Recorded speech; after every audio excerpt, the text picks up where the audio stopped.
The holographic projection flickered to life in the center of the United Nations Assembly Hall, casting an eerie blue glow across the faces of humanity's leaders. Ambassador Zethakari of the Galactic Council stood 12 feet tall, his crystalline exoskeleton reflecting the chamber's lights like a prism of condescension. Species designation, human. The alien's voice resonated through universal translators, each word dripping with disdain. Your probationary period has concluded. The Galactic Council has deliberated, and the verdict is unanimous. Secretary General Maria Santos felt her jaw clench as she watched the towering figure gesture dismissively at the assembled delegates. 3 years had passed since first contact.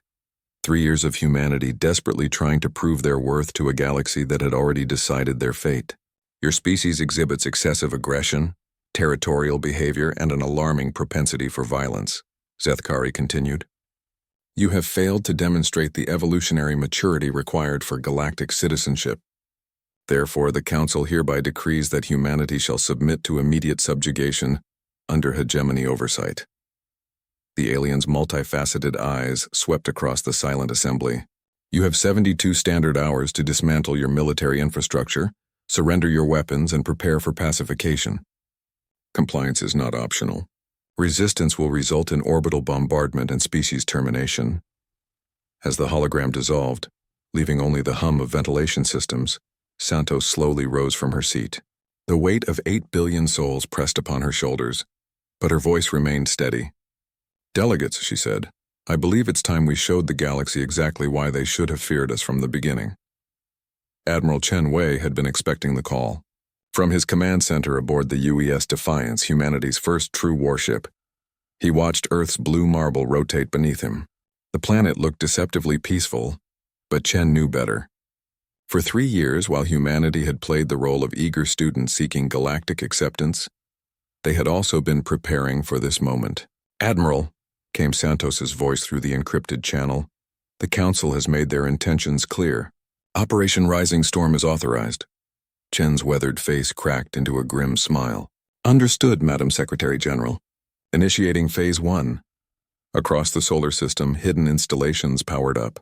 What the Galactic Council had dismissed as primitive chemical rockets revealed their true nature as humanity's ace in the hole. The species that had weaponized everything from rocks to atoms had not been idle during their probationary period. The hegemony fleet arrived precisely 71 hours and 53 minutes after the ultimatum. 57 massive dreadnoughts materialized at the edge of Earth's solar system, their energy shields shimmering like soap bubbles around hulls the size of cities. Admiral Vexnoth of the 3rd Hegemony Fleet had overseen 43 species subjugations. This would be routine. Primitive vessels detected, his tactical officer reported. Approximately 200 crude spacecraft. Minimal energy signatures. They appear to be assembled from metal alloys and chemical propulsion systems. Vexnoth's mandibles clicked in amusement. Chemical propulsion. How quaint. Signal the fleet to advance. We'll demonstrate the futility of resistance before commencing pacification protocols. The human fleet hung in space between Earth and Mars, seemingly insignificant against the hegemony's might. Chen stood on his bridge, watching the enemy approach with the patience of a predator. Around him, his crew worked with quiet efficiency, their hands steady despite knowing they faced impossible odds. Enemy fleet at optimal range, sir, reported his tactical officer, Lieutenant Commander Torres. All ships, Chen broadcast on the fleet-wide channel. Remember what we're fighting for. Remember what makes us human. Fire. What happened next would be analyzed by military strategists across the galaxy for centuries to come. The primitive human vessels unleashed hell itself. Nuclear-tipped missiles streaked across the void. But these weren't the crude weapons the Council expected. Humanity had spent 3 years perfecting relativistic kill vehicles, antimatter warheads, and kinetic bombardment systems that turned Einstein's equations into weapons of mass destruction.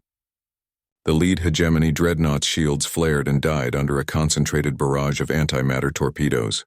Its hull, designed to withstand energy weapons, crumpled like paper before tungsten rods accelerated to 15% light speed. Impossible, Vexnoth hissed as his flagship shuddered under impact. Their technology readings indicate a barely spacefaring civilization. But humanity's greatest weapon wasn't their technology, it was their mindset. While other species had evolved beyond warfare, Humans had simply learned to hide it better. Every human military doctrine, every lesson learned from millennia of conflict had been compressed into this moment. Chen watched as his fleet executed maneuvers that would have been impossible for any species that valued individual preservation over collective victory. Human pilots flew their ships into enemy formations, not out of desperation, but out of calculated tactical brilliance that treated their own lives as acceptable losses in service of victory. "Sir," Torres called out, "the hegemony fleet is breaking formation. They're attempting to retreat."